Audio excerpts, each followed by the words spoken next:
Друзья, привет! Хочу показать вам, как нужно развести костер. Для этого нам понадобится, конечно же, спички, березовое полено и, конечно, мангальчик. Мы будем разводить костер именно в мангале, чтобы не превращать наш пляж в большое костровище огромное.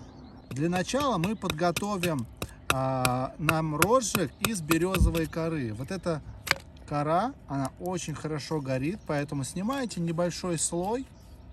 Отрываете. Вот, это будем с вами использовать для розжига. Далее мы готовим щепки.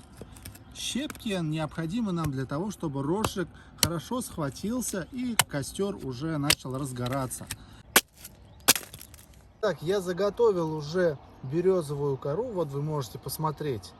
И я продолжаю закладывать такие тоненькие щепочки, чтобы они у меня легко загорелись.